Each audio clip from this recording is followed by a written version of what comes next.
नमस्कार दोस्तों, आपका स्वागत है। इस वीडियो में हम थ्री फेज इंडक्शन मोटर के सारे पार्ट्स के बारे में विस्तार से जानेंगे। इसी प्रकार से हम थ्री फेज पावर ट्रांसफार्मर पर भी वीडियो बना चुके हैं, जो कि आप सभी ने बहुत पसंद करा है। और three phase induction motor work कैसे करती है, हम इस पर पहले ही वीडियो बना चुके हैं, जो यूट्यूब पर काफ़ी पॉपुलर है। तो चलिए थ्री फेज इंडक्शन मोटर के सारे पार्ट्स को एक एक कर समझ लेते हैं। पहले समझते हैं स्टेटर। नाम से समझ आ रहा है, यह मोटर का स्थिर भाग है। इसके बाहरी हिस्से को बोलते हैं फ्रेम। यह बनी होती है कास्ट आयरन की। यहाँ पर कास्ट आयरन का मतलब है लोहे को पिघलाकर फिर उसे साँचे में ढालकर इस प्रकार के आकार में बनाया जाता है। इस सिलेंड्रिकल फ्रेम के ऊपर यह स्ट्रिप्स कूलिंग के लिए होती हैं, यानी मोटर को लगातार और जल्दी ठंडा करने के लिए। दोस्तों, आपने ज़रूर ध्यान दिया होगा कि यह स्ट्रिप्स इंडक्शन मोटर पर ज़रूर होती हैं, लेकिन यह किसी और प्रकार की मोटर पर देखने को नहीं मिलती। क्या आप जानते हैं? कमेंट बॉक्स में ज़रूर बताइए, ऐसा क्यों? और अगर आप नहीं जानते हैं तो उत्तर जानने के लिए हमारे साथ बने रहिए। फ्रेम के अंदर जो भाग लगा होता है इसे बोलते हैं स्टेटर कोर। यह बनी होती है सिलिकॉन स्टील से। इसके अंदरूनी परिधि यानी इनर पेरीफेरी में स्लॉट्स बने होते हैं, यानी खांचे बने होते हैं। ट्रांसफार्मर की ही तरह यह कोर सॉलिड दिखती है। वास्तव में यह पतली शीट से बनी होती है, जिसकी थिकनेस 0.5 mm से भी कम होती है। इस एक परत को लेमिनेशन बोलते हैं, जबकि पूरी कोर को लेमिनेटेड कोर बोलते हैं। यहाँ पर कोर को लेमिनेट एडी करंट लॉस को कम करने के लिए करा जाता है। थोड़ा सा इसको भी समझ लेते हैं। दोस्तों, जब मोटर कार्य करती है उस दौरान कोर में चेंजिंग मैग्नेटिक फ्लक्स बनती है, और क्योंकि यह कोर खुद भी धातु की बनी है, इस वजह से इसमें ईएमएफ उत्पन्न हो जाता है और अंदर ही अंदर करंट सर्कुलेट होने लगता है। अंदर करंट के चक्रवात बन जाते हैं, जिससे कोर में काफ़ी ज़्यादा गर्मी उत्पन्न होने लगती है और एनर्जी वेस्ट होने लगती है। यह इफेक्ट बहुत ज़्यादा होगा अगर कोर सिंगल पीस की बनी होगी। कोर का इफेक्टिव रेजिस्टेंस बढ़ाने के लिए कोर को लेमिनेट करा जाता है। अगला पार्ट है स्टेटर वाइंडिंग, या बोल सकते हैं field winding. Three phase motor में थ्री फेज वाइंडिंग होगी, आर, वाई और बी फेज के लिए। वाइंडिंग को कैसे बांधा जाता है यह हम अलग से वीडियो में देख सकते हैं। इन वाइंडिंग का काम होता है रोटेटिंग मैग्नेटिक फील्ड उत्पन्न करना, इसलिए इन्हें फील्ड वाइंडिंग भी कहते हैं। इन वाइंडिंग के सिरों को बाहर टर्मिनल बॉक्स में निकाल दिया जाता है, जिससे बाहर से इलेक्ट्रिक सप्लाई इन वाइंडिंग को दी जा सके।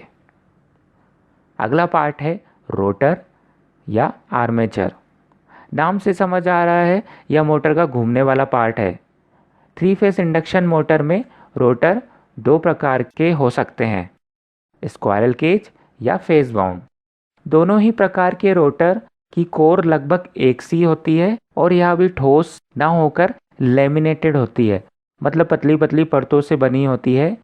इन लेमिनेशन के बाहरी परिधि पर स्लॉट्स बने होते हैं, जबकि बीच में शाफ्ट होल। अब बात करते हैं रोटर वाइंडिंग की। स्क्वायरल केज रोटर में वाइंडिंग मोटे मोटे कंडक्टर बार से बनी होती है, जो कि कॉपर या एल्यूमिनियम के होते हैं, जिनको दो सर्कुलर रिंग द्वारा आपस में शॉर्ट सर्किट कर दिया जाता है, जिससे कार्य के दौरान वाइंडिंग में उत्पन्न हुआ करंट अंदर ही सर्कुलेट होता रहता है। फेज वाउंड रोटर में वाइंडिंग पतले तार के बहुत सारे टर्न्स द्वारा बनी होती है। इस प्रकार के रोटर में स्टेटर की ही तरह थ्री फेज वाइंडिंग करनी होती है और तीनों ही फेज को या तो स्टार में या डेल्टा में कनेक्ट करना होता है। जब डेल्टा में कनेक्ट करते हैं तो सिर्फ 3 टर्मिनल बचते हैं। इन 3 टर्मिनल को 3 स्लिप रिंग से कनेक्ट कर दिया जाता है, जो कॉपर से बनी होती है। स्लिप रिंग के नीचे इंसुलेटिंग मटेरियल जैसे कि बैकलाइट का बेस होता है, जो इन रिंग्स को एक दूसरे से दूर बनाए रखता है, शाफ्ट के ऊपर बैठाए रखता है, लेकिन शाफ्ट से इन रिंग का इलेक्ट्रिकल कांटेक्ट बनने नहीं देता। इन रिंग्स के ऊपर कार्बन ब्रश लगे होते हैं, जो स्प्रिंग और रॉकर आर्म्स द्वारा बनाए गए दबाव से इन रिंग्स के ऊपर स्लाइड करते रहते हैं। यह पूरी ब्रश असेंबली स्टेटर पर फिक्स्ड होती है, यानी यह मूव नहीं करती। सिर्फ रोटर ही रोटेट होता है इन स्लिप रिंग्स के साथ।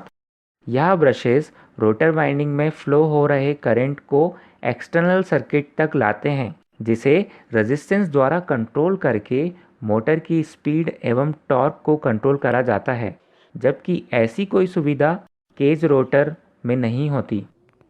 यहाँ पर ब्रश के लिए कार्बन मटेरियल का उपयोग इसलिए करा जाता है क्योंकि यह हार्ड होता है, सेल्फ लुब्रिकेटिंग होता है। इसका मतलब इसको जितना घिसो यह उतना चिकना होता जाता है।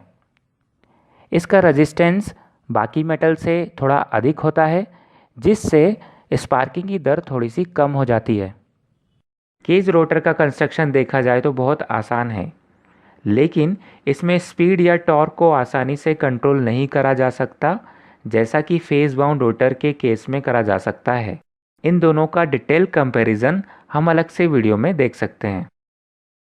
शाफ्ट की बात करें तो यह बना होता है हाई ग्रेड स्टील का, ताकि यह काफ़ी मजबूत हो, अधिक से अधिक ट्विस्टिंग और बेंडिंग टॉर्क को सह सके। अगला पार्ट है टर्मिनल बॉक्स। टर्मिनल बॉक्स में सबसे पहले स्टेटर वाइंडिंग मतलब फील्ड वाइंडिंग के कनेक्शन मिलते हैं। तीनों फेस की वाइंडिंग के सिरे मतलब पूरे 6 सिरों को इन 6 टर्मिनल से कनेक्ट कर दिया जाता है। जैसे पहले फेस के एक सिरे को इस वाले टर्मिनल से कनेक्ट कर दिया जाएगा और फिर दूसरे सिरे को इससे। इसी प्रकार दूसरे फेस के पहले सिरे को इससे कनेक्ट कर दिया जाएगा और फिर दूसरे सिरे को इससे, और जो तीसरा फेस होगा उसका पहला सिरा इस वाले टर्मिनल से कनेक्ट होगा और दूसरा सिरा इस वाले टर्मिनल से कनेक्ट होगा। पूरे 6 सिरों को बाहर निकाल देने से हम स्टेटर के वाइंडिंग के कनेक्शन को स्टार या डेल्टा में कभी भी चेंज कर सकते हैं। अब अगर मोटर हमारी फेज बाउंड टाइप की होगी, तब रोटर के टर्मिनल भी बाहर आएंगे, तो रोटर की 3 फेज वाइंडिंग को या तो स्टार में या डेल्टा में वहीं कनेक्ट कर दिया जाता है और फिर फाइनली इनके टर्मिनल को स्लिप रिंग और ब्रशेस द्वारा यहाँ से बाहर निकाल लिया जाता है। अब जैसे हमने इस केस में रोटर का कनेक्शन डेल्टा में माना है, तो इस वजह से यहाँ पर 3 टर्मिनल मिलेंगे, और अगर हमारी मोटर में रोटर का कनेक्शन स्टार में हुआ तो उस केस में यहाँ पर 4 टर्मिनल मिलेंगे, और जिसमें से एक न्यूट्रल होगा। अगला पार्ट है कवर्स। यह रोटर के दोनों तरफ निकले शाफ्ट को मजबूती से होल्ड करते हैं ताकि रोटर बीच में बना रहे और घूम सके।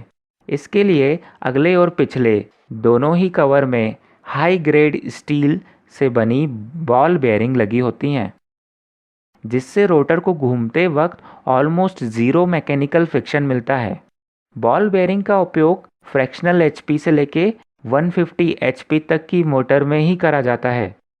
इससे ज़्यादा रेटिंग की मोटर में रोलर बेयरिंग का उपयोग करा जाता है, और वेरी हाई रेटिंग की मोटर जिनकी रेटिंग मेगावाट्स में होती है, यानी लगभग 1350 एचपी से भी ज़्यादा, वहाँ पर फ्लूइड बेयरिंग का उपयोग करा जाता है, जिनमें कोई बॉल या रोलर नहीं होते।